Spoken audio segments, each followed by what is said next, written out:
Michigan, thank you very much, Sarah. Michigan, the swingiest of swing states in many ways. John, I'm going to leave it there. The swingiest of swing states. I think we have a new moniker for Michigan. Let's dive deeper into this with David Dulio, political science professor at Oakland University in Michigan, and Todd Spangler, Washington correspondent with the Detroit Free Press. All right, gentlemen, thank you for being here this morning. Todd, I'm going to start with you. Both Trump and Biden are facing a test in Michigan today. What are you watching for? What are you hearing from Michigan voters? Because there are a lot of things going on that aren't particularly normal, if you will.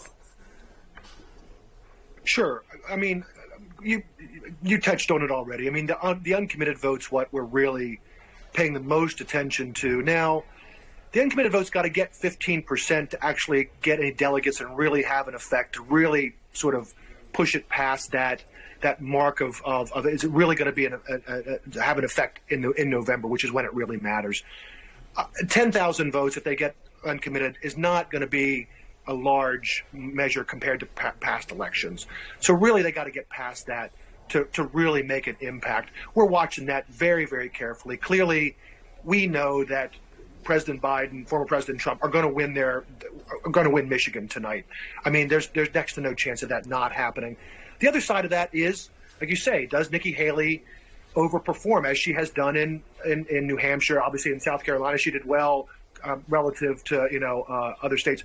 But the real question is, she didn't campaign much in Michigan. She hasn't spent a lot of time in Michigan. It's a Trump state, Republican-wise. Just can she dig into that at all? Todd, I'm curious to get your views on this as you talk to voters and you look at what this might mean nationally. Do you think that the parties will be looking at this very closely to see what happens here and how to maybe change their message or push forward the message they've been putting out there for Super Tuesday? Sure. Yeah, I don't know that it necessarily changes former President Trump's message. I think his message has been consistent, will be consistent. You know, he hits many of the same notes.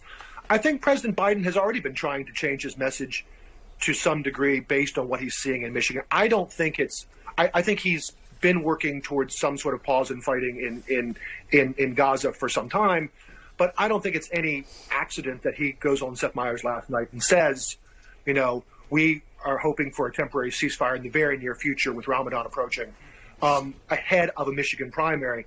You know, I do think this, depending on what this uncommitted vote comes in, depending on how this looks for President Biden in Michigan, could very much change his message heading forward. All right. I do want to, you just mentioned it, and I do want to play what we heard from President Biden last night and yesterday, both. Let's listen to what he talked about when it comes to the conflict in the Middle East between Israel and Hamas in Gaza. Here's what he said. My national security advisor tells me that we're close. We're close. It's not done yet. And my hope is by next Monday, we'll have a ceasefire. Okay, you see him hanging out there with Seth Meyers, but he was asked a really hard question, and he answered it, hoping that there's going to be a ceasefire. What are you hearing? Is this going to matter if a ceasefire is announced? I mean, people are voting today. Well, a lot of people are going to vote today, but a lot of people have already voted. I mean, as was mentioned earlier, there's been more than 1 million votes that either were voted absentee already or done during the 9-day early voting period, which ended on Sunday. Those votes are cast. And so if there's a lot of uncommitteds in there, and if there's not, it's unlikely we're going to see a lot of uncommitted today. There's going to be a balance. This campaign's been going on for a while. So it really is up in the air whether or not that's going to be an impact. And quite frankly, Governor Whitmer, who's co-chair of President Biden's campaign nationally, has said, and is right, we don't know what uncommitted is going to, how those numbers are going to look in Michigan at the end of tonight. It might be a lot, it might be a little, and we're really just waiting, like everybody else, to see what that number is and what sort of impact it has on the president and his political future in Michigan. David, I want to talk to you about if I could jump in there, dysfunction, David, at the state level in the Republican Party. There's a power struggle, as you point out. is going to actually be the party chair. Trump's thrown out a family member or two. What's going on here? How might this affect Election Day there? Well, we've got a power struggle here in Michigan at the state party level.